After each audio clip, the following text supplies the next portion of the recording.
Yo, you're listening to All Elite Podcast. Boom. And it is the worst podcast ever.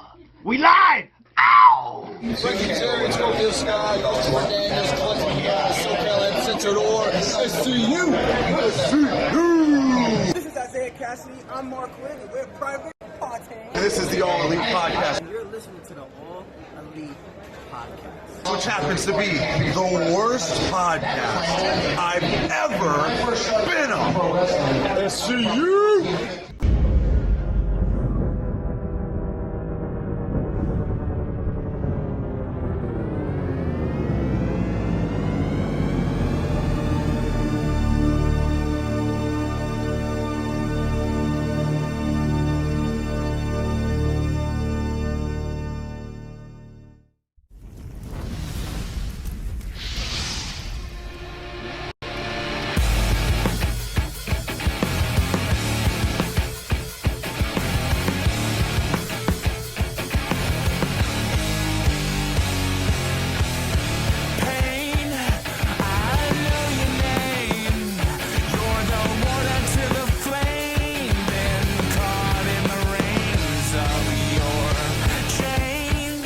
How's it going, ladies and gentlemen, and welcome back to the All Elite Podcast right here on the No Holds Barred Network, your source for all wrestling podcast content and more.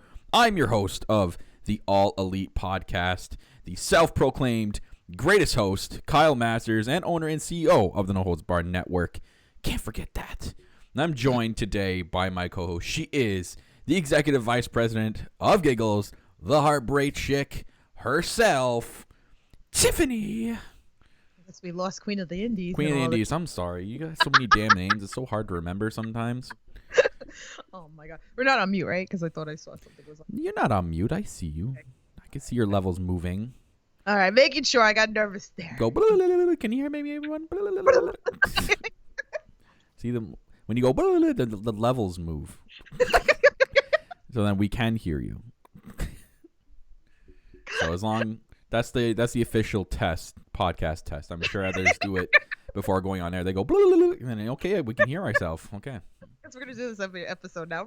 Yeah. Welcome, ladies and gentlemen, if you're new to the podcast, where myself and Tiffany go over everything in the AEW world with a special, crazy, sad face. I guess last episode of 2019. I don't know, you and Ray with the sad faces in the last episodes. I don't know what's up with that. It's not like we're going away.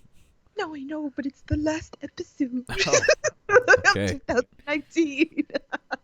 But we have a special episode today. Kind of recap 2019. We're gonna preview 2020. Kind of give you guys our thoughts about what we're expecting in AEW in 2020. We'll go over maybe like future world champions and such. Just gonna be kind of like a mail it in Friday type of episode. Just kind of an organized mess of AEW stuff. Yeah. Sort of. I hope everyone had a good holiday. I sure did, because Santa Claus was nice to me as he came by the old master's household, climbed down his little chimney there, left me a beautiful AEW mug. Wake up, get coffee, and be elite. Coffee. I have one too. So now me and Tiff have matching AEW mugs. Look at that. We can wake up, have our coffee. We might have to edit that. Yeah. Might have to write coffee, get a marker and write AEW. Yes. Coffee. But yeah, I had a good holiday. Tiff, did you have a good holiday? Yeah. No, I did. It was good. It was busy. Let's just say that. Really, really busy. That's so, good. Good.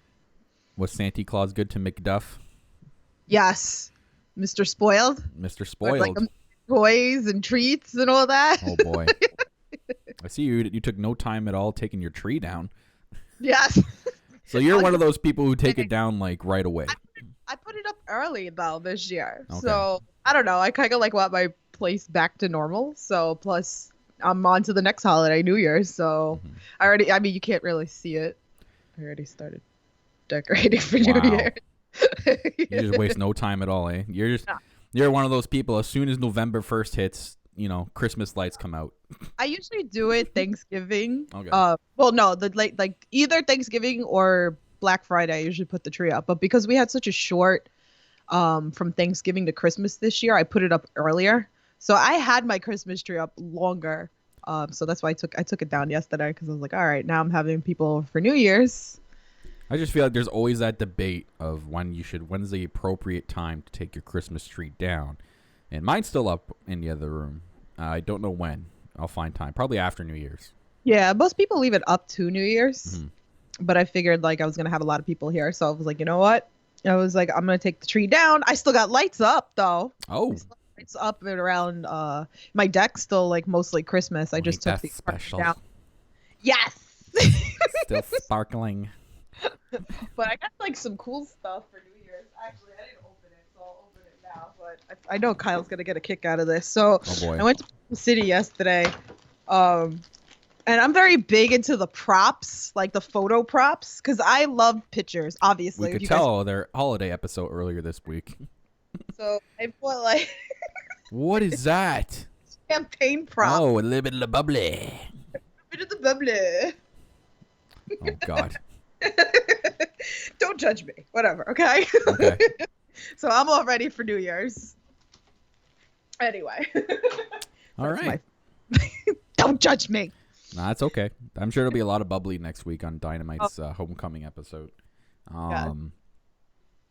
So yeah, this episode we're just kind of freelancing it, guys, kind of recapping what a great year it's been for AEW in 2019. Gonna kind of preview 2020 a little bit. And then we kind of went vintage with this layout. If anyone has been a long fan of this podcast, this is probably one of our first layouts. I kind of just, because we're not talking about Dynamite, I'm like, I'll just pick a different layout for this episode. And I went and picked an old one. I like this layout. This was done by our friend Salrax, guys. Great graphic designer. Go hit him up. I do want to wish him and his family a great holiday. He was really nice to me over the holiday.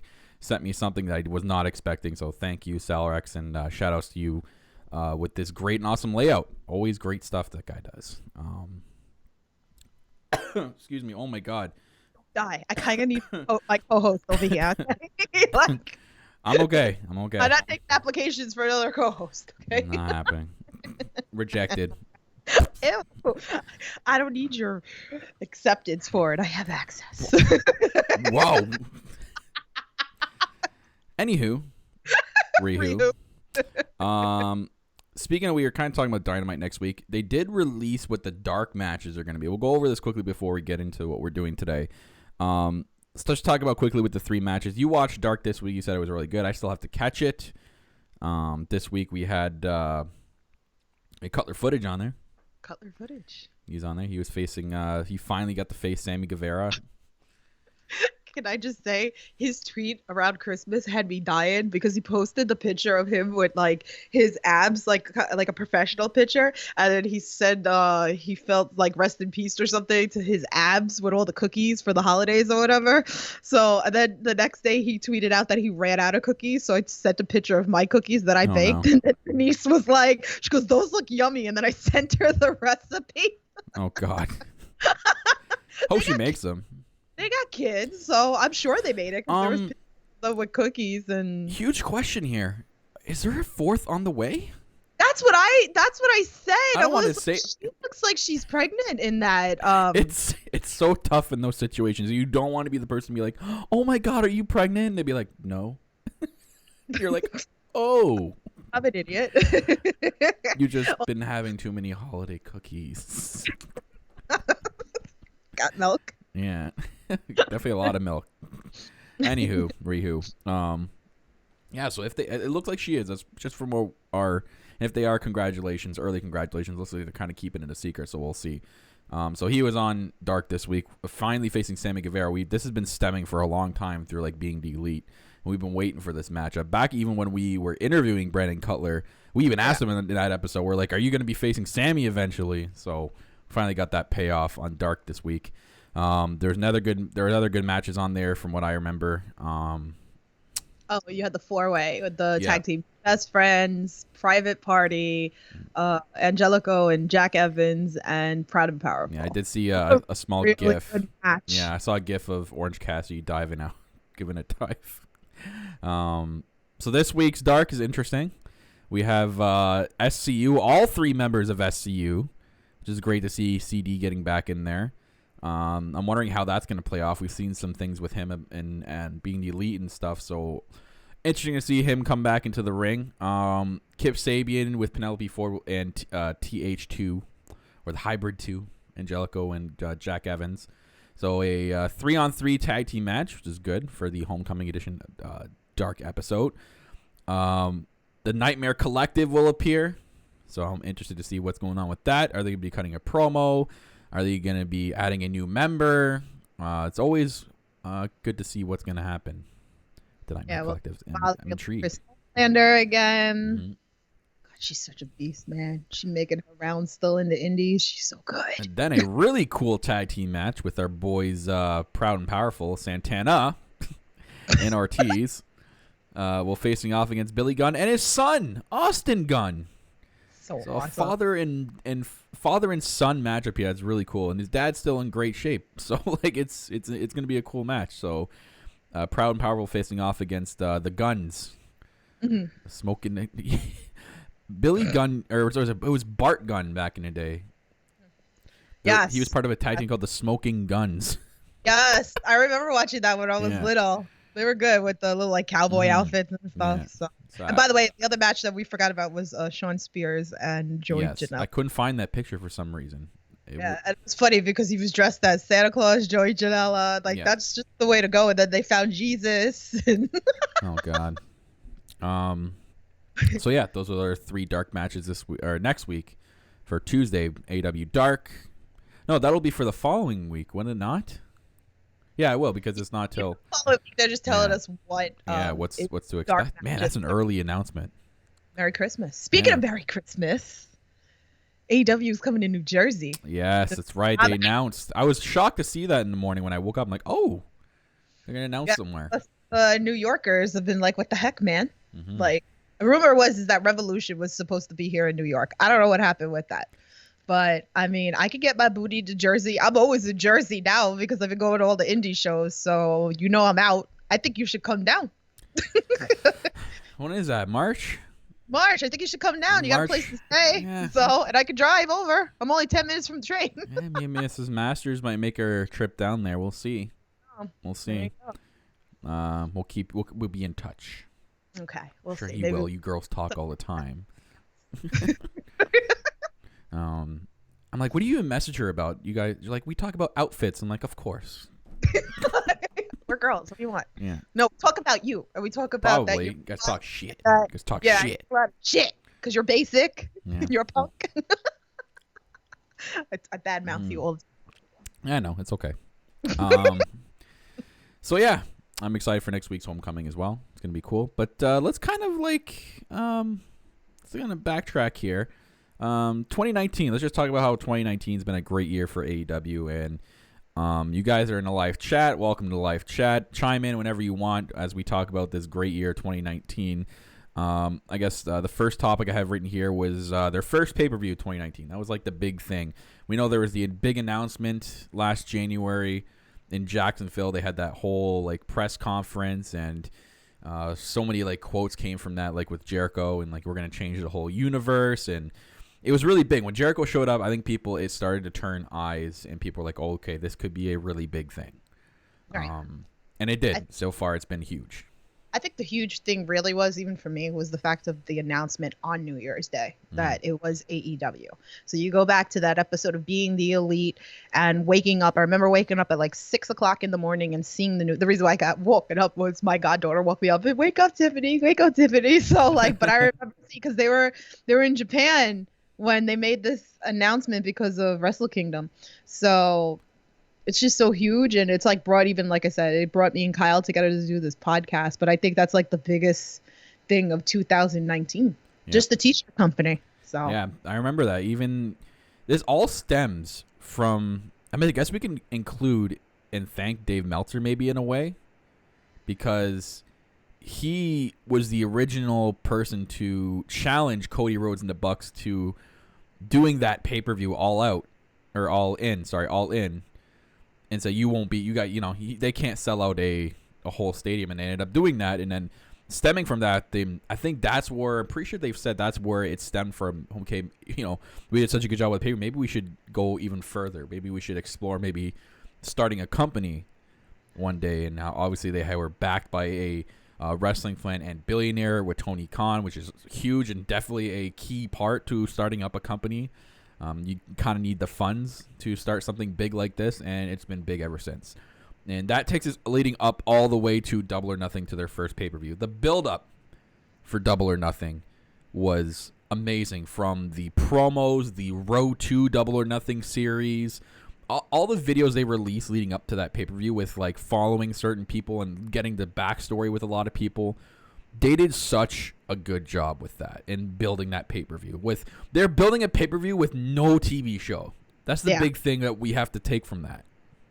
Just even like being the elite and the All Elite Wrestling and even the roads too were just important as well, because we got a lot of builds of who people were in the indie scene. I mean, you take Orange Cassidy, Private Party, Darby, and a lot of people, again, like I said, I've known these guys, but these video packages for them, I mean, were probably like some of the best video packages that I've seen in a long time. Mm-hmm. I mean, I think you could agree with me with that. It made you interested who these people were, and you wanted to know more. Yeah. And like you were saying, like when you brought up Being the Elite, it got people to watch Being the Elite more. You're getting more fans for that, because in building towards that pay-per-view, stuff was happening in the Being the Elite series that you needed to watch in order to get what was happening. So it brought more eyes to that series as well. So I think they did such a good job in building that pay-per-view. There was so much hype behind it, especially from the fallout of All In. People were wondering how this was going to play out. And we'll talk about the pay-per-view itself. And so many good things came from that too. Actually, the interview with Brandon Cutler kind of came from that. So, that really helped a lot. But the actual pay-per-view itself, I think, was very, very successful. I think everyone can agree that for a company that didn't have a TV show yet, and were being labeled as a T-shirt company only, they had a very, very successful first pay-per-view. Right. It was fun. We got Jon Moxley debuting. I mean, we talked about it with Brandon Cutler after that. We were like, there was so much going on and so much we wanted from this pay-per-view. And me and Kyle talked about for months and the rumors about Jon Moxley. And then, like we've always said, like we forgot all about. That's how good the pay-per-view was, that we forgot that Jon Moxley was rumored. Right. And it was such a pop when he debuted. Even the best part, I think, too, was when they didn't tell JR, who I forgot to mention, like from the start of it, when they finally got JR on board, and people were like, okay, like people were more heads were starting to turn. I think when JR agreed to come on as commentary for AEW, and then even when not telling him about Jon Moxley and actually hearing his genuine reaction to that and how excited he was, because I knew JR at that point knew how big this company was going to be, but I think that just added to it. Yeah. And added to, like, oh my God, like he's probably in his head going, oh my God, this company could be like massive. And to hear that reaction that he got in that arena, like it was deafening. I'm sure that it was more deafening inside the arena for that, which I wish I was able to go to that looking back at it. It's okay. I mean, there's still going to be so much more going forward. So. And I'm just looking up and down the card, and even that debut of Moxley, the Jericho and Kenny Omega match, that was there was implications with that match too. The winner was going to face the winner of the Casino Battle Royale for the inaugural AEW Championship at All Out, and Adam Page ended up winning that Battle Royale, which is actually, it had its criticisms for that Battle Royal. I mean, it was their first ever Battle Royal, right? Like they're trying to work some kinks out. There were some mistakes, but that Battle Royal got to showcase what's actually out there in the indie scene, because not everyone in that Battle Royal is with AEW today. Right. And it was fun, too, because we never seen a Royal like this. Mm-hmm. So it's funny how you had by the suits, the hearts, the spades and diamond and stuff. Like that was fun. It was interesting. It was different. It's something fresh we needed. Yeah, the concept of it. Yeah. Yeah, the concept was great. And you're right. Like a lot of people I was familiar with, but again, a lot of people weren't familiar with. So it was, and even though like you only get maybe a few, maybe like a minute or two to kind of showcase yourself to the fans, but it's true. We've seen a lot, maybe not signed, but we got to see a lot of talent that might be out there. Yeah. I think they did a really good job of that. And then the one thing was exciting for me, obviously, was my boy Sean Spears made his AEW debut in that Battle Royal, and I was so excited.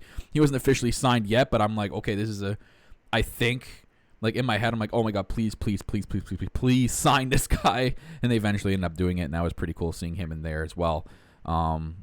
It was cool that you got to like meet him later down the line. Well, I know you've already met him plenty of times or whatever, but it was kind of cool with me being with you and watching you with the sign that you drove or whatever. And like, he's such humble. And I know like me and Kyle will always say this, like a lot of the guys on the roster, they're very, very humble, especially when they meet you, which is pretty freaking awesome. To him to remember me from meeting me at like WrestleMania Access the last time I met him, with another sign, basically almost the same sign. As soon as he seen the sign, it clicked in right away. He knew who I was, and that was big for me for him even to remember that. And it's so cool when they remember you. Yeah. And as for the rest of Double or Nothing, I think the other big thing that happened here was probably one of the greatest matches that AEW has ever had today, and a lot of critics out there and a lot of reviewers, I guess, of wrestling matches say that this has definitely still been the best AEW match they've ever done, and that is Cody Rhodes versus Dustin Rhodes, because of the story there and the storytelling in the match and after the match. Right. I think it was like a 5.5 star match. So it was an emotional story, like it was great, and we weren't excited about it at first, and we got on board after. Yeah, because we were still on the Marty Scurll train. We're like, it's Marty Scurll. He's doing it. He's coming to face Cody. We were like, no, it's not happening. It's Marty Scurll. It's Marty Scurll. And we're still like, Marty Scurll. Yeah. Until he comes, we're still going to be like, Marty Scurll. Marty Scurll. Yes, Marty Scurll. yes. And then you're going to have to get the fan from me because, woof. Me too. Woof. Kyle is on the Marty Scurll train because of me. So pretty much. So, anywho, Double or Nothing. Very, very successful pay-per-view. Awesome. Very well done. I think that it turned a lot of fans' heads as well. I think a lot of people started getting more into AEW after that successful pay-per-view, and then people like going back and rewatching, people that maybe not have tuned in live and said, maybe like they didn't want to pay for it and they weren't sure about AEW at all yet, that they would catch a replay to then to see if they could get into AEW. I think it did turn a lot of heads at that point. So, and then going into the summer, after Double or Nothing, we had events like Fyter Fest and Fight for the Fallen, which were really cool. Fyter Fest was really cool because it was like gamer related, and it was at a gaming expo, which is awesome. And the stuff they incorporated with that, the outfits, like like it was just really, really cool to see that. And then you had like Fight for the Fallen, which was a to benefit gun violence thing. So a whole pay-per-view donated to charity, like all proceeds donated to charity. And you saw after the pay-per-view that they brought the people of the organization out with Tony Khan, his dad, and they presented the check. And Cody cut that really big promo, which got people excited for AEW. So like it was a really cool event. I feel bad for the people who actually went to that event. Apparently it was very, very humid that night. And our friend Ken there. Yeah, to the point that they were handing out fans to people to air themselves. They're going back to that same place. I imagine it's a lot more less humid now, like next week, than it was back in the summertime. So those two events were cool, and leading all the big build up to All Out, which was really cool. I was there. Tiffany was there at All Out to experience the second quarterly pay-per-view that we now know that they're doing 4 quarterly pay-per-views a year. It's where it all started. And you got up to All Out, Tiff, and you got to experience all that. But it was crazy. The whole thing was a crazy experience, and I always I can really suggest to you guys, like, if you can, you should do it, because between Starcast and even the pre-party with Flip Gordon and All Out and everything, the fans has been really, it's just like a memory that's always going to sit with me. That's just amazing, and I don't have one bad thing to say about that entire weekend. I got to meet a lot of you guys. I got to meet a lot of the wrestlers. It's just, again, I still can't put that experience into words. It was really, really amazing. And then you yourself and myself we met up again. I know we met up back in April for that WrestleMania weekend. We went to G1 and all that. And then now at Full Gear, the third quarterly pay-per-view that they're doing, well, like technically the fourth starting next year, but the third of 2019, we went there and experienced that pay-per-view. And that was really cool. That was my first StarCast experience. And just the whole weekend was awesome, regardless of what the city is. The whole AEW, because Baltimore is a scary place. Hey, we got to sit by a bunch of the wrestlers. Yeah. It was just really cool in the hotel. We were at the StarCast hotel where a lot of the wrestlers were staying, and like sitting next to them and stuff inside the restaurant was really cool. Just the whole experience was awesome. So again, the pay-per-views I think they were all successful this year. They all had certain meanings. Certain things happened at each of them. From the Jon Moxley debut with Double or Nothing to All Out with the the inaugural AEW World Championship crowning of Chris Jericho being the first world champion. I don't think any of that. Trying to think, did anything else big happen at All Out besides the world champion? I don't think really there wasn't any surprises. Proud and Powerful made their debut. Yeah, Proud and Powerful made their debut, I guess, because now they're a big thing now, so that we can pick that. And then Full Gear. I guess the big thing we can take from that also is the whole death match they had with Omega and that was the Moxley. I know, but it was pretty hardcore. It was funny because Kyle was like, "I'm not used to."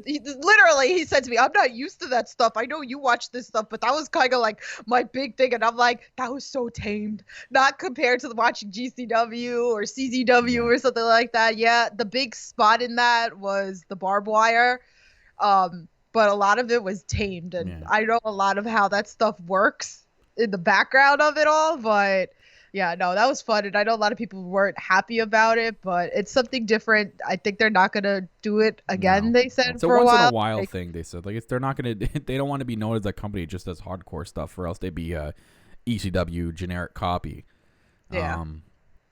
But I think the other cool thing was Cody and MJF. Yeah. That was the other big thing that happened at Full Gear. With the whole low blow thing, and now the storyline is continuing now. So the pay-per-views are awesome, I think, this year for AEW, and I think they're just going to get better. We know next year there's the 4 quarterly ones. Mm-hmm. Don't know if there's going to be any in between. I don't know if they're going to try to do like the event ones like they did last summer. We don't know yet. We just know that 2020 they're going to be doing 4 quarterly pay-per-views, which is Revolution, Double or Nothing 2. I'm guessing they're going to call it All Out 2. I don't know. Yeah. Maybe something, all sideways, all out, all inwards. All right, and then Full Gear at the end of the year. So all right, so let's have a real serious conversation right now between me and you, because this is something that I've had with Ray, and I was like, this would have been a really good conversation for me and Ray to have on air. So you and me are gonna have this conversation. Oh boy, I don't know if I'm prepared for this. All right, no, you're probably not. Okay, so we're gonna talk a little bit about the AEW Dynamite. Okay. And their roster is getting bigger, right? And we have a lot of people, and we're only getting 2 hours, right, on TV, right? Mm-hmm. And we're not getting everybody on the roster. So we started talking about how would you get everybody more onto the roster? Do we it's way too soon, guys. I mean, we're just talking hypothetical. Do you add another hour? I mean, again, it's still too soon. Do you add another hour? Is it way too much wrestling? Or do you add another day? Again, still way too soon, because it's only been, 3 months that we've had Dynamite? So, but I like the fact that we're excited. We want to tune in for next week because it's only, 2 hours. We leave wanting more. And that's how we should feel every week going forward. But what else would you do to get more people that don't hit on the roster onto? I already have your answer. Okay. They have a third hour already. Well, they do. If you're looking at my screen, Tiff, we're screen sharing, it's right there. There's your third hour on the left side. No, I know. I'm just saying, I'm just having a conversation about a debate or whatever. I mean, even for the guys that are in the chat, I'm really curious what you have to say. If you're listening to this later, leave it in the comments below. I'm just curious to see what people have to say. It was just a really good conversation that we got into. So I was just curious what you would do. Like, what did you think that could be done? Do you think we could add a third hour? Do you think we need another day? What do you think? Like, I think we're good the way it is. we don't want to be. We know in wrestling that a third hour doesn't work, aka Monday Night Raw. They don't even get everyone on that third hour. Like you look at Raw from 3 hour perspective. Not everyone on Raw even goes on TV, so adding a third hour really won't do anything. I think the concept they have now with the 2 hours on TV in the dark, where they can start putting more people that didn't get onto the episode, works perfectly. And if you're at that event, if you're watching there live, you're already experiencing it for 3 hours because you're getting the one pre-show match and you're getting the 2 matches afterwards if you stay. So technically the people that are there are getting the third hour. People on TV have to wait another week until they watch dark. But I think the current concept is fine, and I don't know if we are going to get a bigger roster. I think the roster they have now, what the roster they have now is sufficient enough. Maybe they add 1 or 2 people here and there just to create some fresh storylines, but to be honest, I'm loving the roster they have now and what can come of this roster, because they've kind of stuck to like the same storylines for almost 6 months now. So like people are staying within their storylines and staying within like who they're facing. Like Janela and Spears has been going on forever, and Cody and MGF, this has been built up for a while now, and the Young Bucks and Proud and Powerful have been going on for a couple months now. Like we still haven't seen everyone face each other yet or start feuds with each other yet in AEW. So I don't think we need to start adding people just yet. Maybe eventually here 1 or 2 tag teams or single wrestlers or women just to create some fresh new matchups. But until then, the current concept works.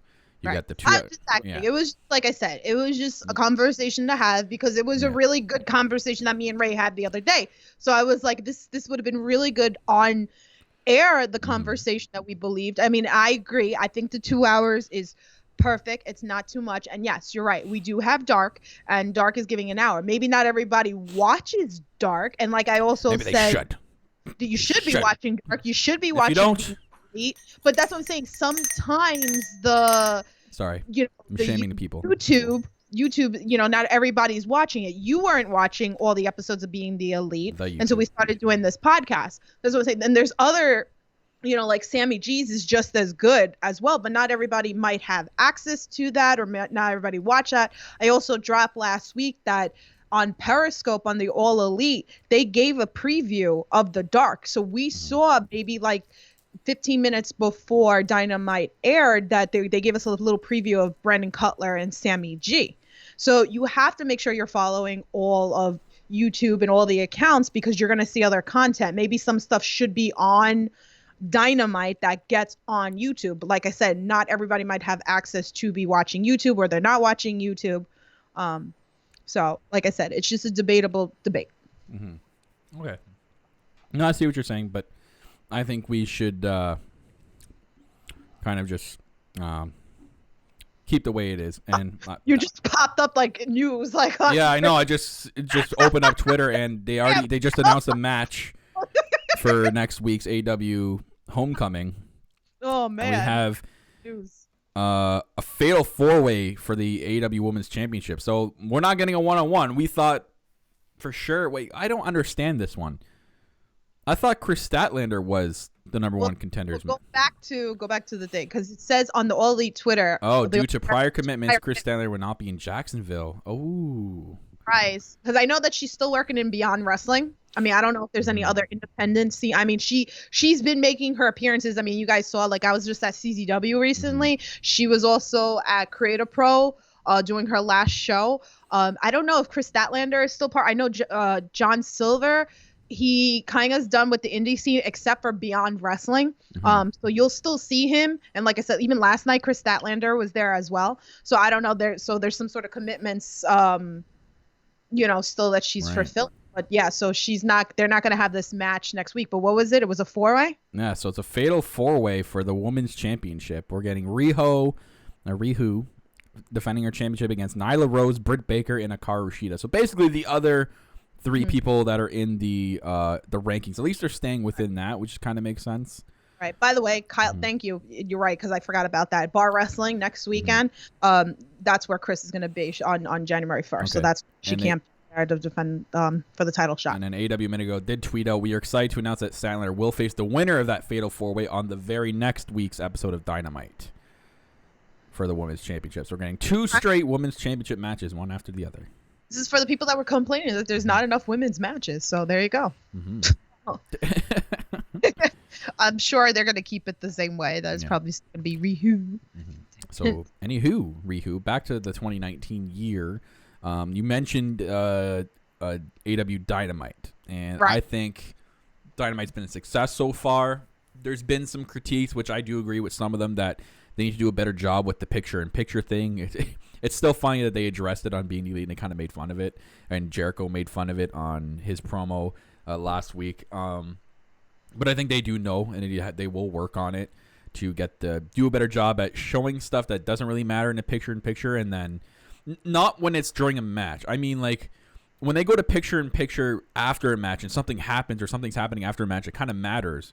They've been going to picture-in-picture during those times, and people are like, okay, we need to hear what's going on. What's happening? You know what I mean? Mrs. Masters is hilarious. She's like, why can't they just keep AEW on the big screen and put the ad in the little corner? I'm like, that's not how it works, but it's okay. But as for AEW Dynamite so far, it's been really, really good. I thought it's been amazing so far. I went to that first episode in Washington. I made my way down there. It was so cool. Like, the city was bumping with AEW, and being there in that arena was insane. I still think hearing Cody Rhodes' entrance in that arena live was probably the loudest thing I've ever heard. Like, he got a massive reaction, and it was just awesome to see, like, a hockey arena of that size, like an 18,000 seat arena, full. Like, it was full. Like, people didn't see even on the other hard camera side. It was full all the way up to the 300s. Like, there was a lot of people there. Like, it was a sold out event. When they said sold out, it was sold out. I think so far they've been great. I think, again, like we just kind of mentioned, the 2 hours have been good. They've gone to a lot of awesome cities. They've done a lot of cool things with Dynamite. I like there was that one Halloween kind of themed one where they kind of incorporated Rick and Morty into the episode of Dynamite, just for like cross advertising. So I think they've been good so far. I know you probably think the same, Tiff. Yeah, I mean, there was a lot of good. I'm excited. Like I said, even in previous episodes, I wasn't so huge into tag team wrestling. Now I'm like really big into it, and it's been a really interesting road. There's been a lot of amazing matches. I mean, it was funny because I think somebody asked me what was one of my favorite matches, and I go back to Private Party and the Young Bucks, that first in the beginning for the tournament. That match was so insane. Yeah. I remember being on the edge of the couch. Like, that one just always sticks out to me. Yeah, we said there's been kinks, but again, it's only been 3 months, so you kind of can't compare against a company that's been around a very long time. Mm-hmm.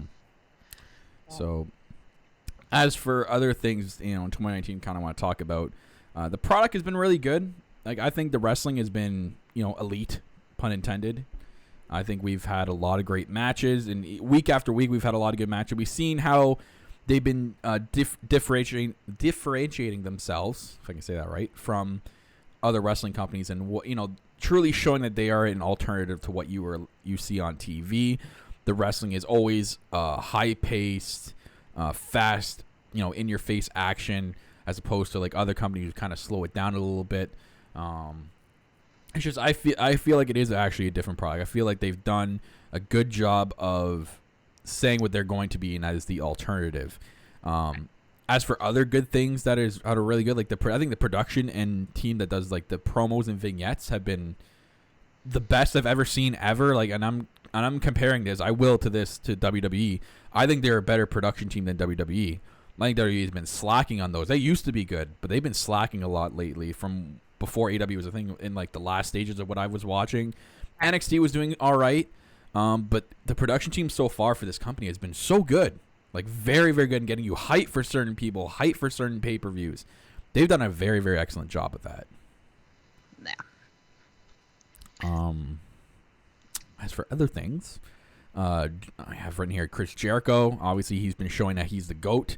Probably the best world champion in any company to date. I think currently, right now, he's the best world champion. Everybody over and anything over. And I think that's what's great as well for even the stars that are not known. Like Sammy G, I was not familiar with. And look how over he is now. It's a Spanish god. Look at him. Look at him. Like is another one. Like, oof. And I think Cody's helped with the Darby thing as well too. I think Cody sees a lot of potential in Darby. I think he's really high on him. So as for Jericho, and then the one big thing that Jericho's brought to this company, it's been the most trendiest thing ever, is a little bit of the bubbly. He now has his own champagne, for Christ's sakes. So other than that, Jon Moxley is another big thing that's happened with AEW in 2019.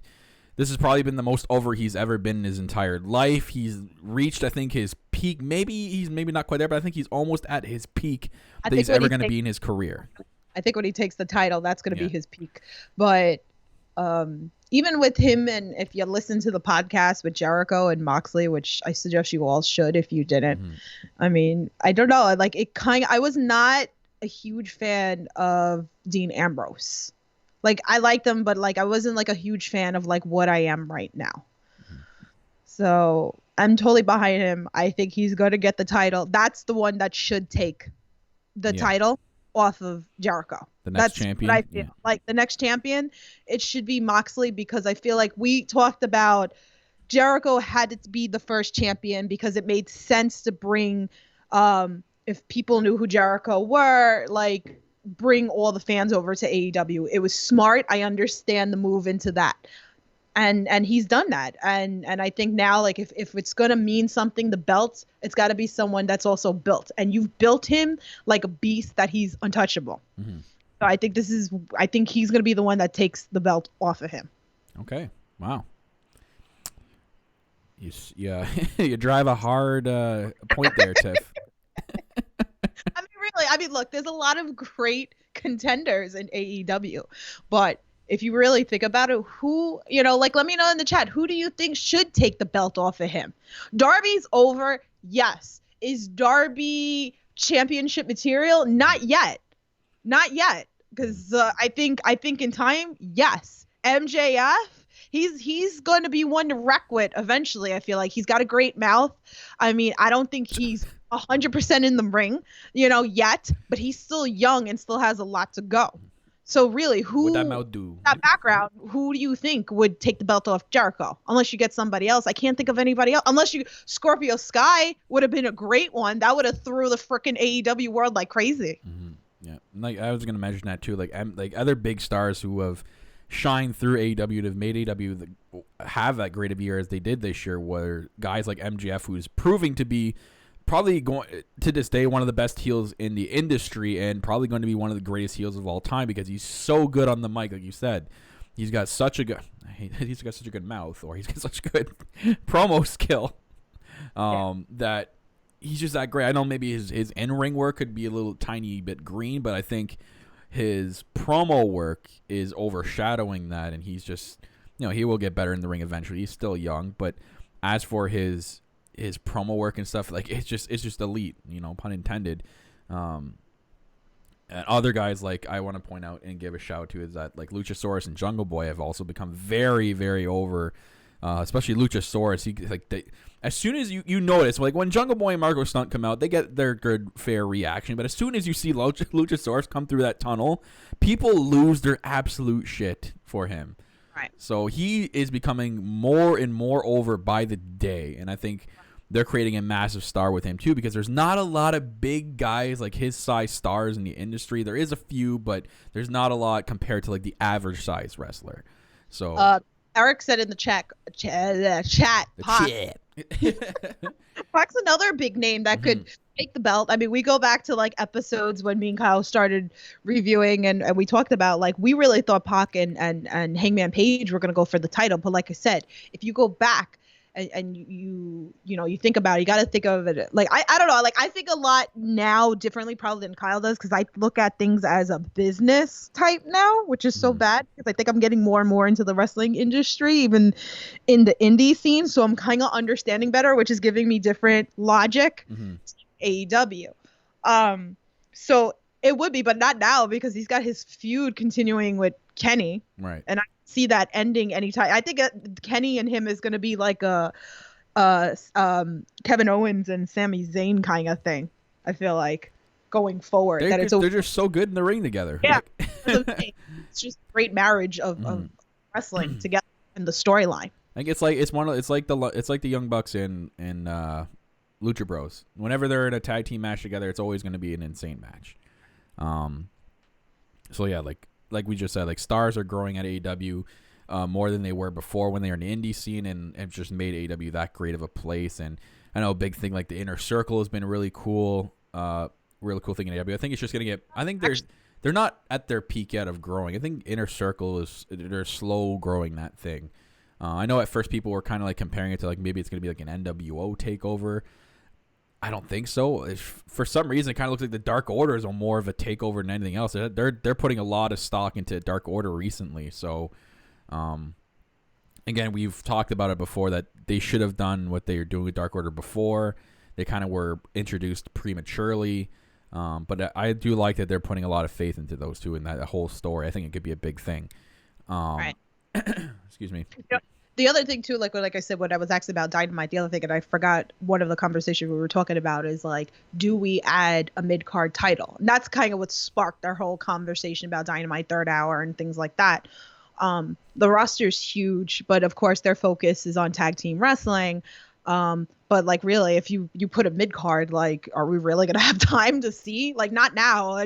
Now I understand why they're saying. I think it was Nick who tweeted out like, not now. And Brandon Cutler had talked about it on our podcast that he said, yeah, would he like there to be a mid-card title? Would he like to be part of that division? Yes. But he said like maybe within 5 years, he would love to be part of that division. And I think, and I think if they want to be that company that kind of says we want to focus on tag team wrestling, that's going to be our bread and butter, they would probably add another type of tag title like we brought up before, like a 6-man tag team title. I think the next thing we see is going to be a tag team title, whether it be that or maybe a women's tag team title when they start growing that roster more. They would need to get more women, obviously, to have a tag team women's division. So I think that's probably going to be the next title they do add. It's probably going to be some sort of tag title. So I mean, we'll see. But even like you said, like with the tag team, you're seeing people teaming up that you wouldn't think would team up. So, but again, I'm excited for tag team wrestling. We have a lot of amazing teams. Might as well get into that. We're kind of like previewing here. We'll get into like the 2020 preview of AEW. But before we get into the 2020 preview, we kind of want to go over the fan tweet we sent out. Yes, let's do it. I forget what exactly it said. I'm just gonna go into pull it up here. What was your favorite moment of AEW this year? So that was what we sent out, and we picked 5 to put on screen, but we will read some because we did get a lot of responses. So thank you. That's it. That's a big thing. Thank you, Tiff, and thank you to everyone else for actually responding to this tweet. Like, we love you guys that interact with us each and every single week. We love you guys that share and everything. But yeah, let's get into the fan tweet, and we have about 5 responses to go over, and then I'll let Tiff read out some ones that she put on the oh my god, I'm having a brain fart. Wake up. I'm having my coffee right now too. You need some more coffee. Yeah. I drank all your coffee, by the way, that you brought me. So so let's get into some of those tweets, shall we? All right, let's do it. First one from Datila. At Datila, she puts, going to All Out and meet Tiffany, so many other amazing people, was definitely an experience I'll never forget. Yes. So that was from Datila. We shared the hotel. We watched All Out together. We had a good time. Oops, sorry, I'm just fixing up the music level here. I apologize. Botch. Okay, next fan tweet. We have from T at TDrummer09. Assume it's a she. I apologize if it's not. Don't hurt me. She puts, my fave was getting AEW tickets and to see a battle royal with surprise guest Billy Gunn. Also to see my kids take a pic with Darby Allin. He's so sweet. He's such a sweetheart. Like, if you ever meet him, he's such a sweetheart. But that's exciting, and it's always like the kids. It's great to see that. It's all about the kids. Thanks for sharing like your pics as well. Next, we got one from Matt at mdog_ace. The announcement heard around the world, that's right, is All Elite Wrestling. probably one of the big moments of 2019 was that big announcement. So thank you, Matt, for that tweet. Next we got from Paul Nova at One Fall Paul. He puts the breakout of Darby Allin. First saw him in AEW, I thought, this kid isn't anything special. He proceeded to fight Jericho with his hands tied behind his back. I shut up quickly.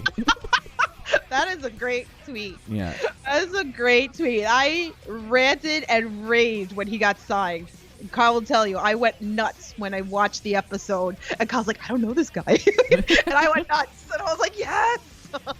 And then the last tweet we picked to put on screen for you guys is by Charlene - Mox is all elite and at It's Mox time. Very big Moxley fan, I'm assuming. She puts, my favorite moment this year has been Mox's AEW debut and evolution into superstardom. So, yeah, John Moxley. So, thank you very much, guys, to the tweets that we picked there on screen. And I'm going to let Tiff read some out now on screen. So, my boy, Danny Nemesis, who's done our new layout for, our new logo for the No Holds Barred network. He's pretty awesome. If you need any artwork done, hit him up. He said, the amazing feeling of Pac beating Kenny Omega since I don't think he'd win. Since I don't think he'd win. Our boy, Chris. Crackle Barrel triple threat, Moxley versus Omega, a little bit of the bubbly, and breakout year for Darby Allin. So, our girl April, she's in the chat. Moxley making his debut at Double or Nothing. MJF officially turning on Cody. Chris Jericho's Thanksgiving Eve celebration with Le Champion. I totally forgot about that. And Moxley versus Omega feud. I want more. See, this is what I was talking about. The nice thing about AEW, that it makes you wanting more with this. And it's funny because I didn't even know. My dad told me the other day. He goes, "Oh, I'm watching that other company." He goes, "That's Wednesday nights." Now, it was so funny because I got into wrestling as a little girl and I was watching WWE with him, and it was funny because he still watches like here and there, and then he told me, he was like, "It's so bad I can't watch it anymore." But I didn't even know that he was watching AEW until he told me. I was like, "Oh, okay." I was like, that's why I went to Chicago. I was like, God. Our boy, the other Kyle, the list of Kyles. Mox's debut at Double or Nothing. Private Party defeating the Young Bucks in the first round of the tag. Ooh, Private That's Party. Right. Cody's amazing promo on Jericho and Darby Allin. Yes. Our boy Colin said the Crackle Barrel triple threat match. You know, I forgot, and he's 100% right. That was a fun match. That was really a fun match. Is that the one where Darby coffin dropped through the Cracker Barrel? Yeah, that was crazy. That was, all out. Mrs. Masters. You guys make me laugh. Yeah. I told her to do that. I'm like, there's a Mrs. Matt out there. We need a Mrs. Masters. She told me. I was like, oh, Lord, you guys are funny. I was like, Moxley and Omega's unsanctioned match at Full Gear. So I take full blame of getting her on the AEW trade. So I'm not even, Kyle, you can't take credit because I'm going to take the credit for her to get her into AEW trade. Bert said the whole experience of Double or Nothing. I'm going to assume you went there. So that was awesome. I had a couple of friends that went. Let's see, what else do we have? We had a late entry here. Everything pro wrestling. Yeah, I was just going to say. Shout out to you guys. Dustin and Cody. Again, one of the greatest matches, I think, of 2019 for AEW. So, it's his favorite too. Yep, wrestling things. Cody breaking the glass to get to Jericho. How can we forget about that? When I seen Jericho lock himself in, I thought, oh, okay, one of those moments that are cool. But when Cody wrapped the scarf around his head and broke through the glass, that was the moment I knew this was something different. That was fun. That's cool. That's a really cool comment there. Yeah, I should have put that on screen. Damn it, I'm sorry. We got so many responses, so we're sorry. So, Pile Driver Jones says MJF and Jericho's dual promo was a teachable moment. The Dark Order's vignettes. That's another one that's true that we didn't really talk about. We said if they would have did this in the beginning, I think a lot of people would have been more behind them than how it kind of started. But that's okay. Again, we're learning. We're going forward. It's only going to get better from here. Cody's promos before Full Gear was epic. Seeing Mox Omega live at Full Gear and living that whole experience, just having so much fun with a hype crowd each and every time. So, yeah, the crowd, and I always preach about that. The crowd makes such an important part of wrestling. Does. Wrestling, WWE, AEW, anything. It really does. I talk about GCW. We could talk about Joey Janela and the Invisible Man. If the crowd is not behind it, it's not gonna work. Yeah. So go scream your brains out, even if you're booing. Yeah. Ah! Maybe not exactly like that, but scream. Let's see. Undisputed Waiter, the stagehand who got bullied by MJF on Dark the week before, responding, "Oh dearie me," when Jimmy Havoc threatened him backstage. Oh yeah. Good moments. A girl is Brittany. People, Luchasaurus, MJF, Darby Allin. Match-wise, Cody versus Dustin. And the storytelling, the drama, the aftermath. Yeah, it's a lot of people's favorites. That was, again, I'm still gonna say it, one of the best matches of AEW in 2019. But yeah, thanks everyone for your comments, like #blessed. Yes. Oh my God, there's so many. But let's get into 2020 preview. Thank you to everyone, though. Thank you very much. One thing I want to talk about for the preview of AEW going 2020, we'll bring out the pay-per-view thing here. So we got the new quarterly pay-per-view, AEW Revolution.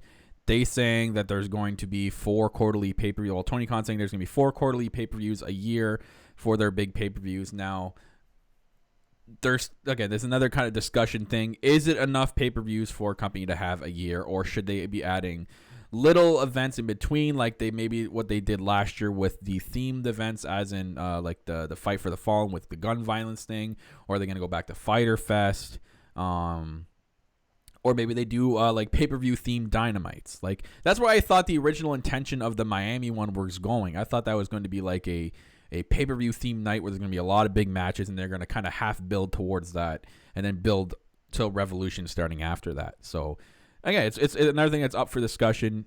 Is 4 enough, or should they be adding little events in between? What do you think, Tiff?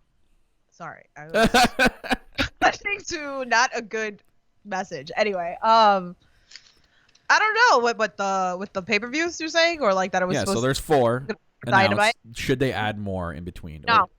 Or should they do themed events, or charity events like they've done for? I like the idea. Anything charity wise, I'm up for. But I don't want it to be overkill, and I think that's what takes away, because you still want your build, you want your go-home shows, you want your pay-per-views to mean something.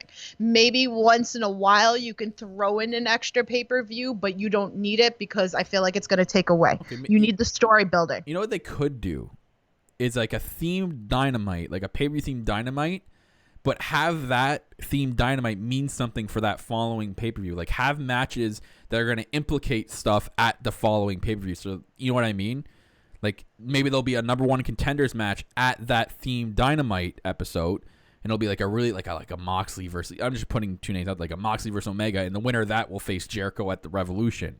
You know what I mean? Like, have it mean something. And have it, like a theme night. Like they're hyping. Like, remember they called it Bash at the Beach at first?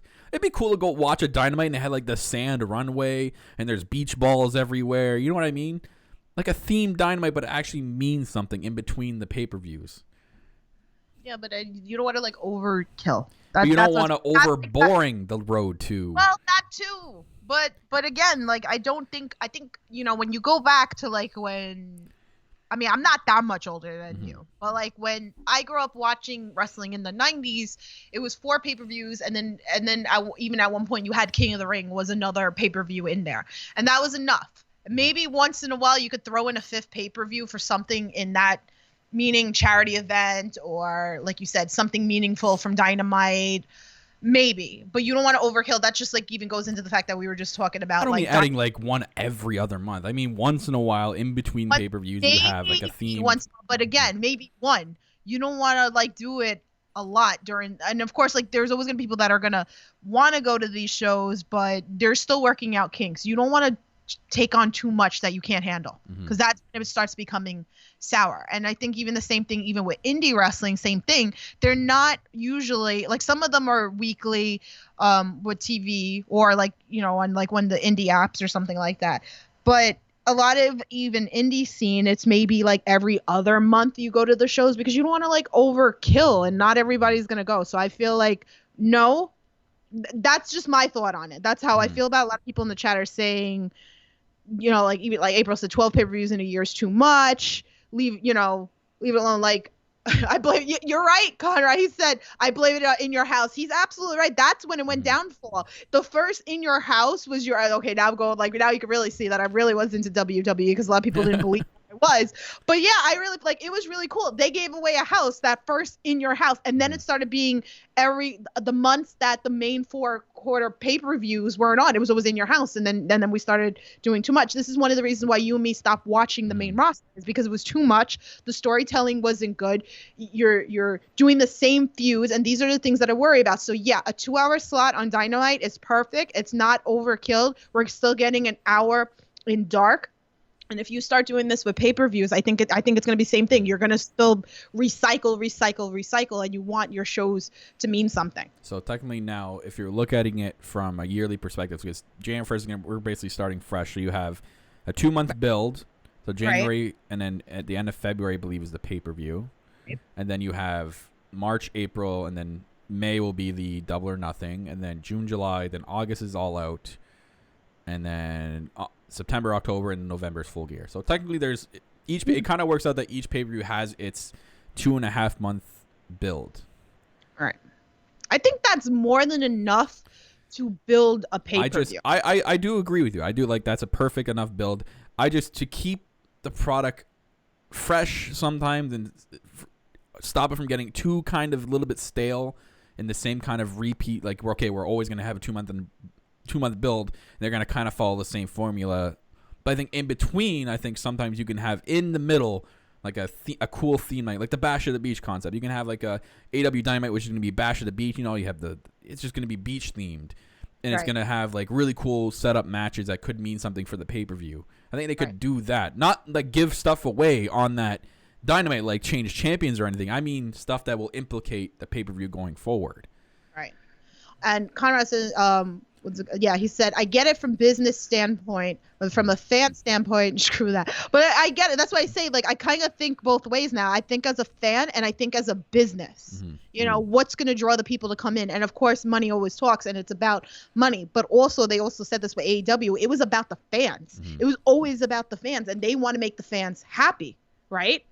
So like I said, I don't want it to overkill. Maybe every once in a while you could throw in a 5th pay-per-view and do something themed, like, and you know, we're gonna buy it. We're gonna be interested. We're gonna want to see it. I just don't want it to get warped that we start getting bored from the content if we have more of the pay-per-views, and then we don't want to redo matches. That's what I don't want, because then it gets boring after a while.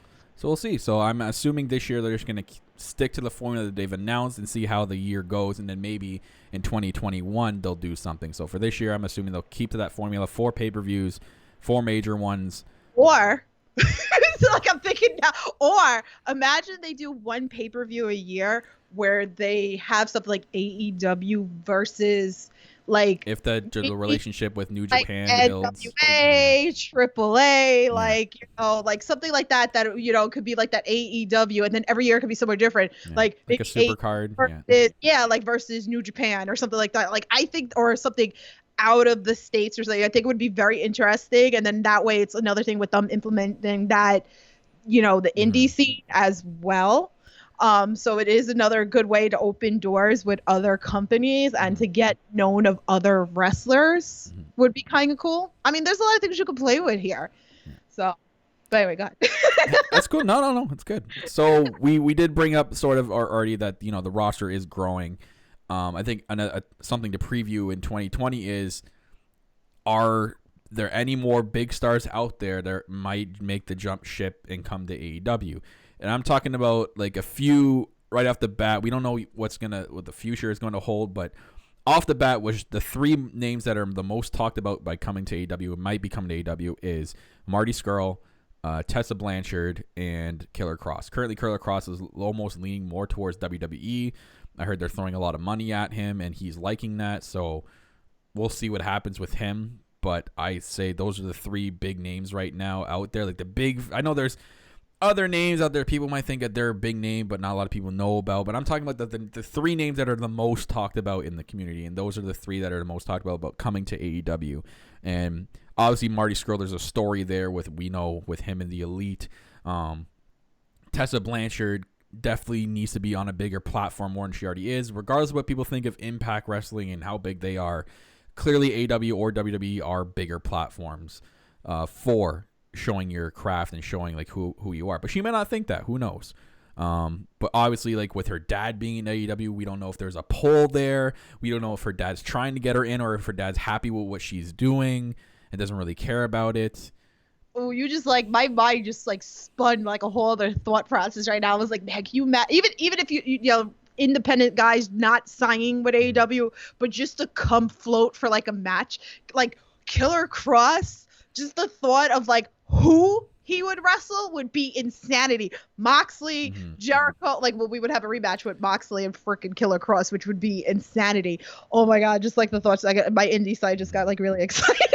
I know he was slotted to like AEW is heavily looking at him. I just read recently that WWE is throwing a lot of money at him, so and promising him Raw and SmackDown time right away now. Right. So Scarlett is in NXT right now, but the NXT roster is like 200 people. It's huge. And that's insane, and a lot of them aren't even making TV time. Yeah, they're floating around the Florida NXT shows, and you see it a lot. If you follow a bunch of those people, like Chelsea Green finally got shown on TV after she's been in NXT for like 8 months. Like, Kyle, you're killing me in the chat. Yeah. Chris Bay, AEW, stop! Oh my God, I need Chris Bay on the podcast. I'm just saying. So though, obviously Marty Scurll, I think out of the three is most likely to come to AEW. Once he's done going having his fun floating around for a bit, I think eventually he will be in AEW, and it's going to be this year sometime. It's going to be cool to see that story play out and how they're going to do that. They're obviously going to play off the My Friends Are Dead thing. They've brought it up on Being the Elite many, many times before. So we'll see what goes there. I'm sure he wants to get back into Being the Elite too. I'm sure he misses being in those skits. So out of the three, Marty Scurll for sure, AEW. Tessa Blanchard is a 50-50 chance, I'd say, maybe even 60-40.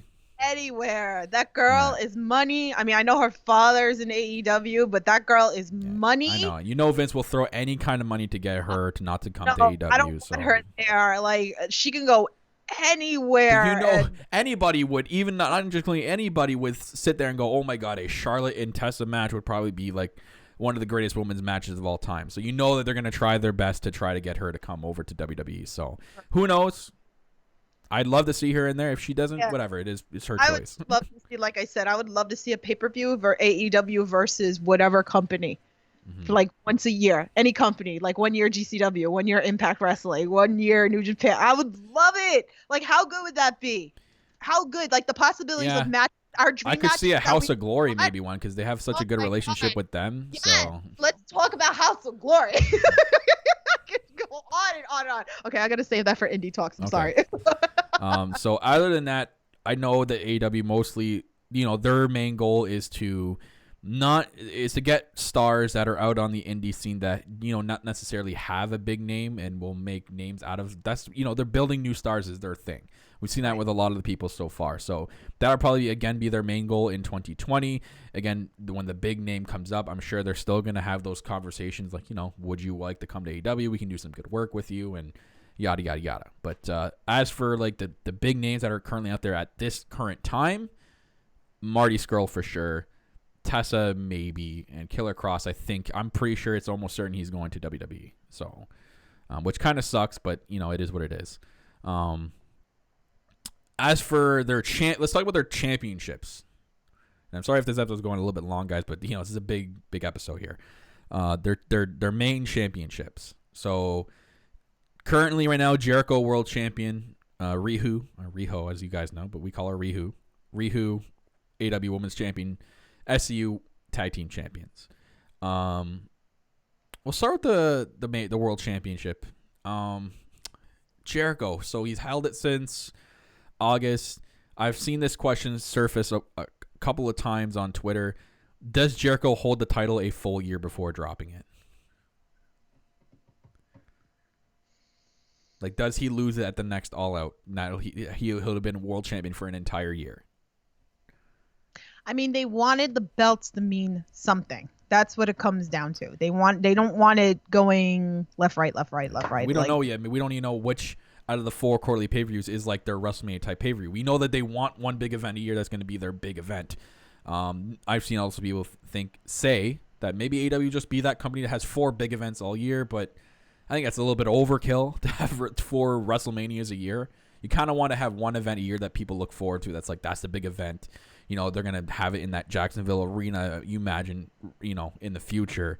I imagine All Out will probably be the day. Like that. I think All Out is probably going to be with AEW as their big event. That would be a perfect way to lose it. You know, you hold the title 1 year, and then you're at the big event, you lose it, you drop it, you switch it off to someone who will carry the company at that point and still be a great world champion. So I think for the time being, as AEW even currently today is still a fresh company and they still kind of want to get the name more out there, I do agree with the fact that I think Jericho will be holding that championship for a full year. So that's my guess. I don't know. I really don't know. But, I really don't. I don't really have a prediction for it. The only thing I feel like I said earlier, I feel like the best person to take that belt off of him is Moxley. It's exactly what I was just gonna say. I'm like, yeah, I will say the next world champion will be Jon Moxley, 100%. Yeah. So I don't know. I mean, I think he's had it for a while. They're talking about Wrestle Kingdom in the chat. It also, I'm so bad with the New Japan name. So Tanahashi he'll be facing Tanahashi at Wrestle Kingdom, and he's come out and said that he wants a AEW World Championship match if he beats him at. I mean, Wrestle that's Kingdom. another draw, you know, for AEW. For him to tweet that, though, that must mean that the relationship talks between AEW and New Japan are doing really good. Yeah, but also if you watch the episode on the Being the Elite with the room service or something, they were talking about the Young Bucks. We're talking about and Kenny Omega was talking about some salt with their relationship with New Japan, that they're kind of a little bit salty still about how the New Japan had treated them. Yeah. So I don't know. I mean, it would be nice because, like I said, Jericho, Moxley's in their contracts that they can work with New Japan. It would be nice to see that, especially now that New Japan's having in states now. So a good way, and yes, New York is probably your best sellout to sell out for New Japan, anything New Japan. But I know that when they even went to Texas, it didn't sell out. It wasn't crazy. So if you would, you know, on a business point of view, it would be great to partner or work with AEW because AEW already has the fan base. And they would guarantee probably sell out. I mean, I would buy tickets anyway. New Japan teaming up with AEW, but I don't know what's going to happen. So we'll see. So for the woman, we'll talk about the women's championship. Who do you see as for sure someone on the roster that's probably going to be a future women's champion this year? This year? Yes. Okay. Yeah. I don't think Britt Baker. That's my pick. I think Britt Baker is going to win the championship at least once this year. No. Why not? Because I think Statlander came in here and she's already been a huge favorite here in AEW. I think she's amazing in the ring, and I don't think people I don't think they really thought how huge she's different. She's excellent in the ring. I'm big. I don't know. Maybe I'm being biased about it. But I like Britt Baker. She's not one of my favorites. There is a lot of other women. Sheeta's another one I could feel like could take the belt. They probably dropped the ball on that one with Sheeta not taking the belt. I have a gut feeling Britt Baker is going to be the champion at least once this year. And I don't know how it's going to happen. It'll happen at least once. Or it's either her or I think Awesome Kong, this Nightmare Collective, is going to grow even more and Kong's going to win that world championship, or whether it be Brandy and all right, something's going to happen here. Somebody said that somehow, I don't know who was talking about, so forgive me. Somebody said to me that they feel that somehow Brandy's going to put the belt on herself something to have to do with. I can see that just to get that heat that they're looking for. Yeah. I think Brandy to become world champion in a really unfair way will do that.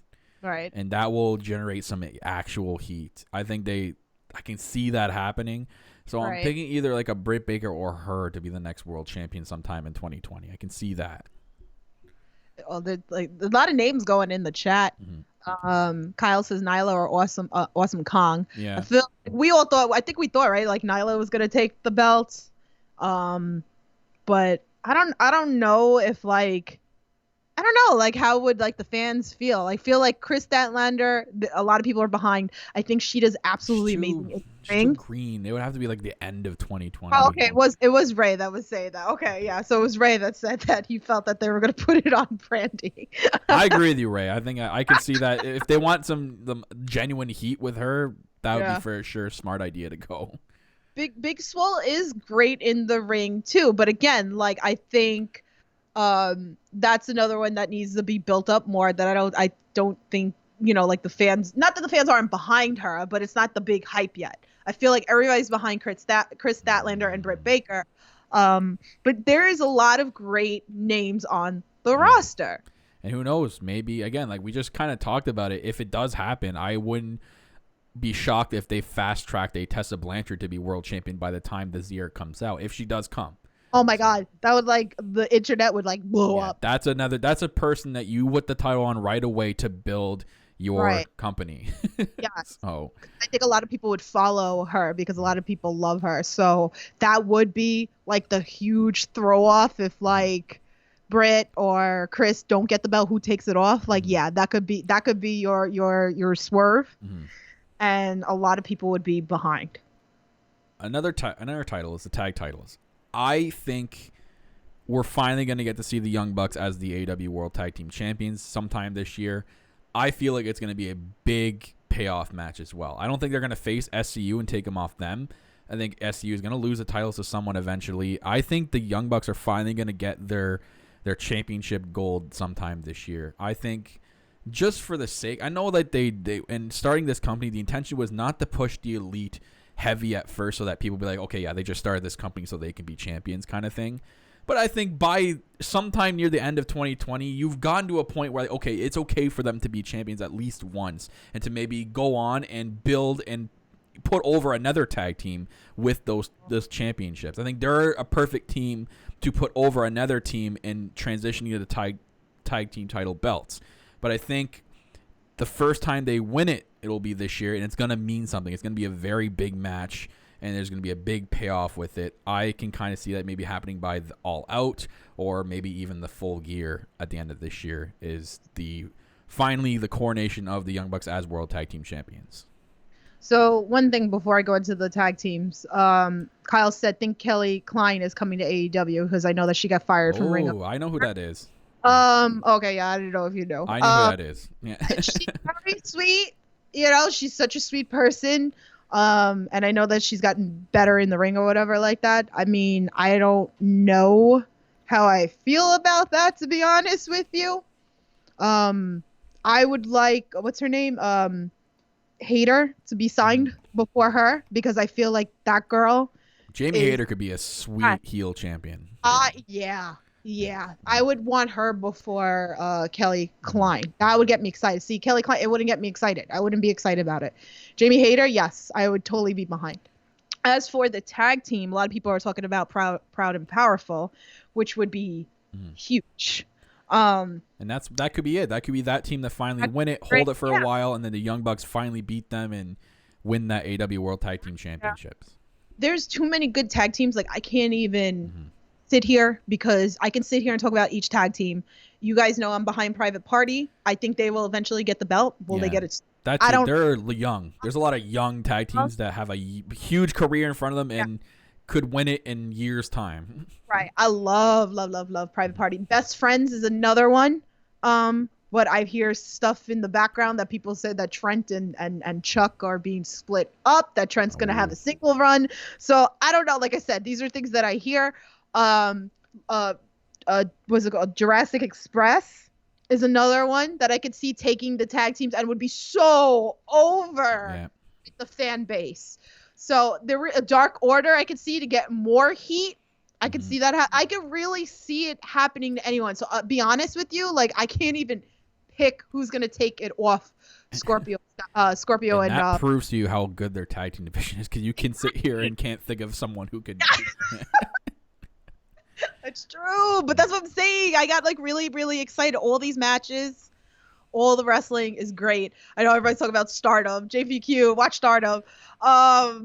With the Joshi wrestling, which I really need to check out more because I hear so many great things about Stardom. So, So see, Metal said in the chat, he says SCU loses the private party, then loses it to the Bucks to Express. It really doesn't matter. Like I said, I think me and Kyle said this with the tournament. It didn't matter who won. We were going to be happy because it was really that good. So all the tag teams are great and excellent. So any teams you would like to be formed? Oh, from like singles? Well, we know that Spears is looking for a partner currently. So we'll see who he eventually picks. I don't know if Janela is tag team worthy. Is he going to be? You can see him in a team.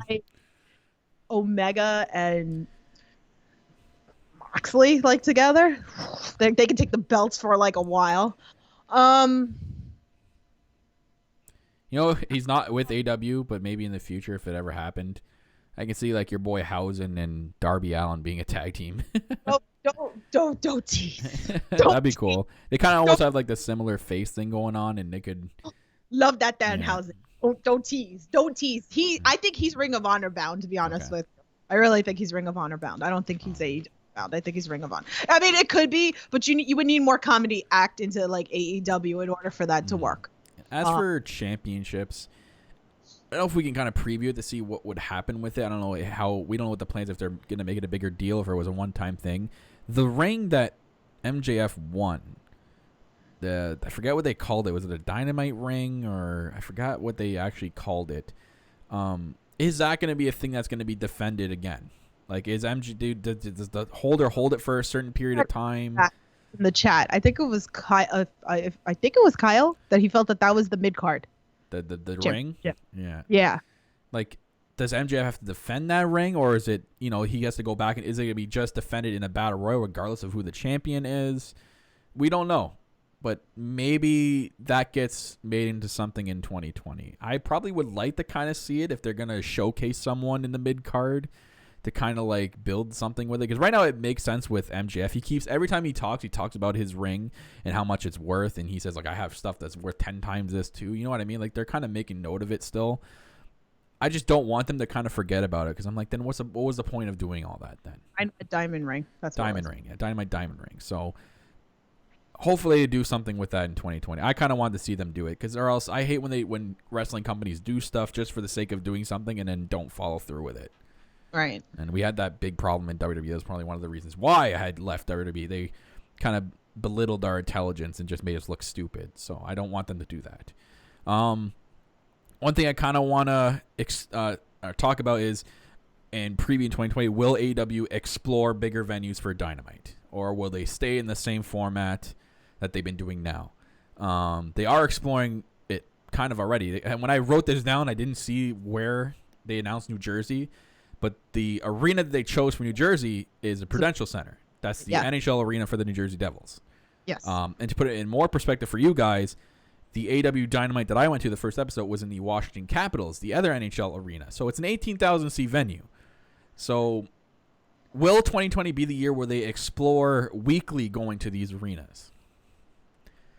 What do you think, Dave? Do you think you should stay in the same venues they're doing, or should they explore maybe on a weekly basis going? They should totally explore, because then you're going to see. So, like, maybe some places the venue might not be as loud or crazy. Like, that's why I was saying, like, here in New York, things are going to sell out instantly, right? Like, the Hammerstein Ballroom, the Barclays Center, MSG, like those. Okay, maybe that. Yeah, what you're saying. Like, maybe in the regions they go to that they know they can sell out.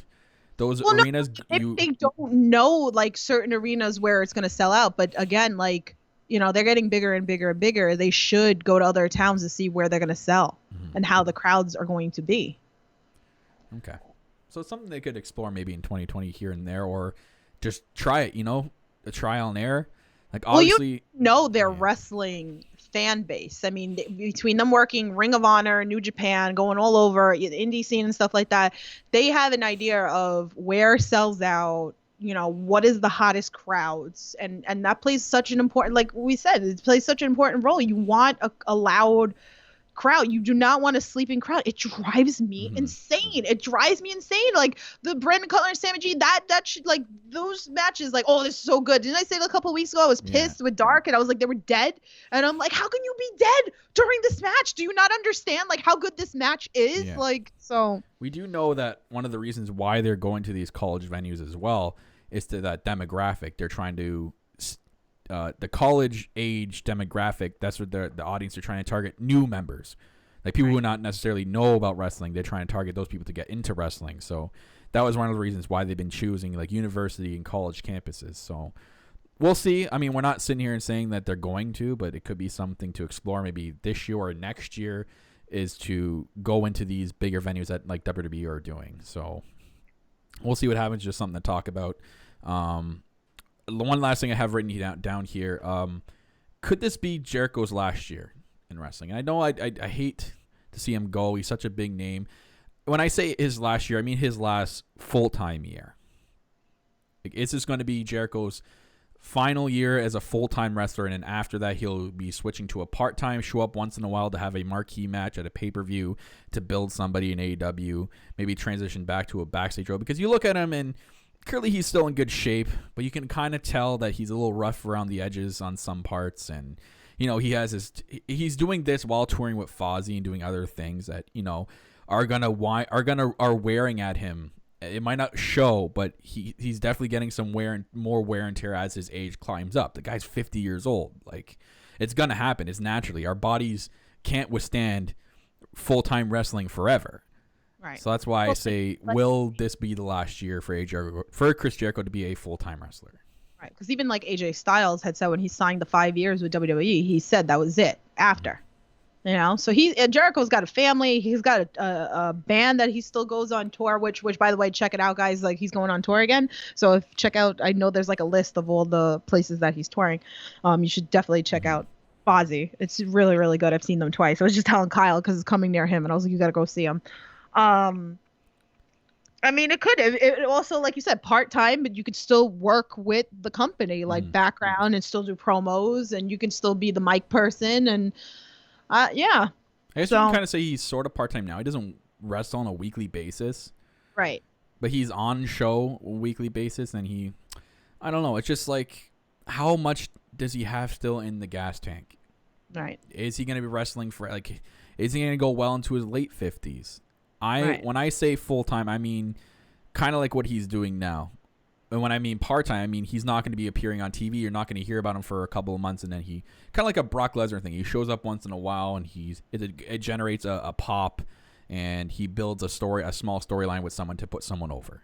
So I think I'm going to go with yes. I think 2020 is going to be that last year, just from what I've seen out of him and what he's doing with Fozzy. And I think I can't see him being full-time in 2021, but who knows? I could be wrong. I could be eating my words here.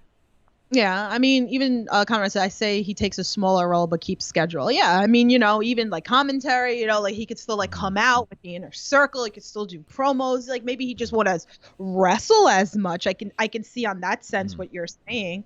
But like I said, we've talked about over and over again, as a business point of view, it was smart to put the belt on him. Yeah. So. Anywho, I didn't write anything else down, but I guess we can kind of incorporate it into a 2020 preview. Two things came out of today that we've seen. Someone made mention in the chat. I think it was All Elite Kyle. He says that Taz is going to be going to be making a special appearance next week. Didn't say commentary, but it's a special guest appearance on the Homecoming. Now, this is going to be twice that Taz is appearing on AEW TV. I haven't really been following up on his podcast and not sure what he's been mentioning. I don't know if this is another thing that Taz is going, maybe I want to kind of get back into it. I don't know if they're going to be exploring Taz as a commentator. Maybe Taz will come on as a dark commentator every week. I think maybe he kind of maybe wants to get back into that wrestling kind of role. I think, you know, the love of wrestling and being that environment is starting to come back to him. I think maybe he got that when he came back and got the reaction he did and commentated with AEW, and he did such a good job. I'm sure he misses that because he was doing it for so long.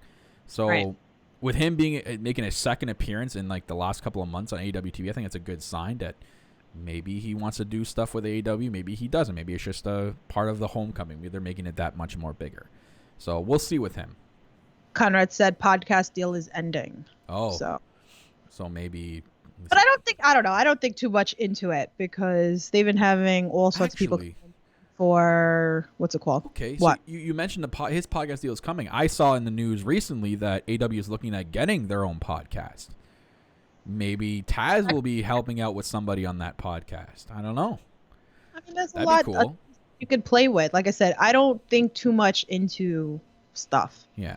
So just because, you know, he makes an appearance on commentary, that doesn't mean anything. We've seen even wrestlers making appearances, but they're not signed either. So I would agree with you. Yeah, but I don't jump. This is his second appearance in like the last couple of months. That's cool. Like a lot of people liked him on commentary, right? So why wouldn't you invite him back? I mean, we've seen a lot of people. It's a door open, right? Can I do a JR and Taz? Can they both commentate a couple of matches together? Next week, please. You have Excalibur and Siobhan a little bit of a break for a couple of matches. Let those two go at it. I think those two would have insane chemistry. That would be really cool. AEP to AEW. Yeah. Oh. Yeah, right. I'm not doing commentary anymore. I did it once. I'm good. I think they made podcasts, like weed podcasts for them. That'd be cool, but yeah, that would be cool. That's a pipe dream. Well, yes. Brandon Cutler. Let's go talk to Brandon Cutler again.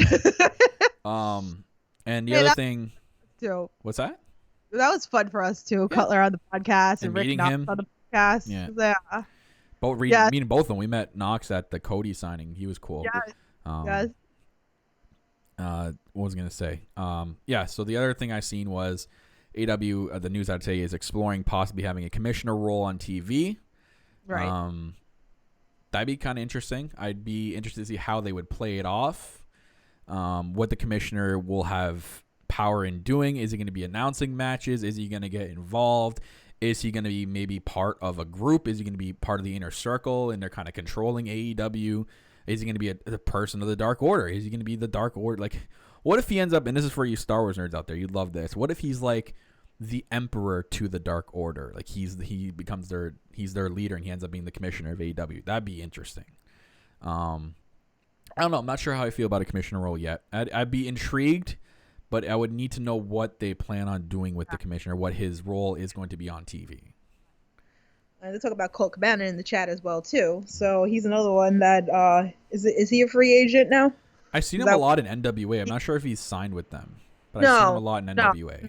I think he's like free agent now. I think he is. So I don't think he's no longer with was it Ring of Honor? Mm-hmm.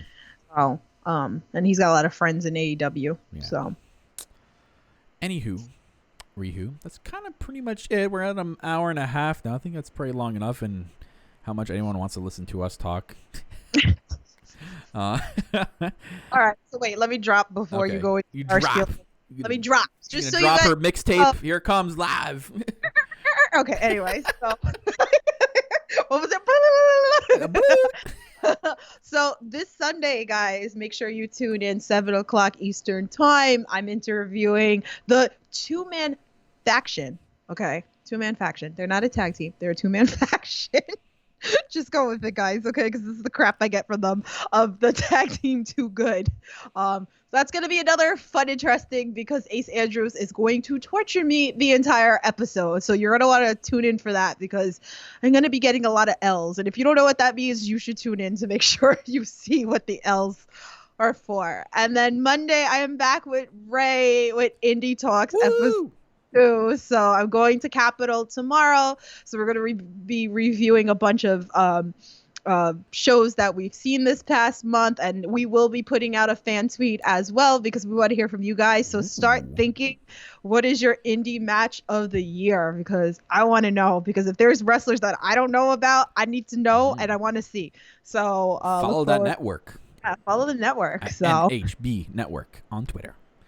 Also, speaking of follow, guys, follow the podcast on social media outlets like like us on like us on Facebook at All Elite Podcasts on there. On Instagram, follow us on there, All Elite Pod. And most importantly, the most important destination where you're going to want to follow us on social media, and that is the Twitter at All Elite Pod. You can follow myself at Real Kyle Masters. You can follow my co-host at Loves to Dream 82. Those are our Twitter handles. And if you want to take us on the go, we are available on so many different platforms, guys, like iHeartRadio, Spotify, Google Podcast, Apple Podcast, Player FM, Overcast, Podcast out of CastBox, everywhere. Spreaker's really cool as well. That's a really cool one. Go check that out.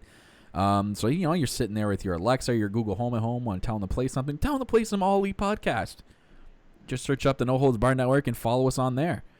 We also have a t-shirt store, guys. Make sure you go check out their awesome AEP tees with all product purchases and proceeds going to Culture City, which is your awesome nonprofit organization that benefit the inclusion of everybody at AEW events. Really cool organization, guys. Go check them out. And again, all proceeds from the website go donated right to Culture City. On that website as well as a t-shirt from our friends These Wolves, Darren and These Wolves. They have a t-shirt on there, These Wolves, Music for the Elite. Again, all those proceeds as well benefit the Culture City charity. So go check out our t-shirt website. Link is provided down in the YouTube description below for you guys. Also, guys, want to give a shout out every single week to Darren and These Wolves, who do the official theme song of this podcast with the song Dead to Me. They also do other theme songs for the network, like the Indie Talk Show, Under the Ropes, and also my show, which episode 2 should be coming soon. Not sure when, but the Master's Degree. So thank you, Darren and These Wolves, for letting us use your songs for our theme songs, and especially this podcast, Dead to Me. Go check them out, guys. Links for them to follow are down in the description as well. You see, Darren was sleeping on the job and he lost his title. Oh, he lost his Darren. title. The GoPro title. See? No napping. No swearing. Anywho. Thank you guys for everything for this year. Again, this is, our last. We're climbing up on our 1 year anniversary. And we're newcomer of the year. How Yes. exciting. And it wouldn't be this way without you guys. So thank you so much. We're so appreciative. Mm-hmm. It's been a great year in 2019 for this podcast, guys, and looking forward to big things to happening in this podcast in the future. Cannot wait to share all that with you guys, and for us to share that with you guys, and to see where this podcast will take us. We don't know what's going to happen in the future. We don't know if, like someone just said, maybe AEW kind of takes a look at us. But no, that's probably not happening. Never know. I'm pulling it up now. January 11th was our first podcast date, so that'll be our 1 year anniversary for this podcast. So that'll be not this Saturday. It's in 2 weeks. Oh, I won't be around, but that's okay. That's okay. I go see one of my husbands. But we're almost at 1 year of this podcast. Almost at 1 year for AEW being announced as a company. So thank you again to all you guys that tune in each and every single week live in the chat, live here on YouTube, and listening back on all the media platforms. Thank you for downloading the episode and taking us on the go. Really do appreciate everything you guys do for this podcast and all the support and for the continued support. So guys, continue to support this podcast. Who knows where this could go? But for the Kyle says, just so you know, can we get an Anywho Rewho shirt? I'll work on the logo. Maybe we'll hit up some of our designers we know and try to get an Anywho Rewho shirt. Yeah, we need a couple of things done. So okay. Yeah, I know I'm going to be revamping the website a little bit, like changing up some of the logos and kind of condensing it a little bit. I feel like there's too much on there, so I'll condense it a little bit. Other than that, guys, it's gonna wrap it up for this episode number 61 of All Elite Podcast, the AEW 2019 recap and 2020 preview show, right here on the No Holds Barred Network, your source for all wrestling podcast content and more. Remember, guys, Tiff's back with 2 new episodes of Under the Ropes and Indie Talks this coming in the next couple of days. Make sure you're following the network on Twitter and following each and every single one of us on Twitter as well. I'm your host, as always, the owner and CEO of the network, self-proclaimed greatest host, Kyle Masters, always joined by my co-host. She's the executive vice president of Giggles, the queen of the indies, the heartbreak chick herself, Tiffany. And guys, we'll see you guys next week, and she'll see you next week with her 2 new episodes of her shows coming up. See you guys later. I don't know how the story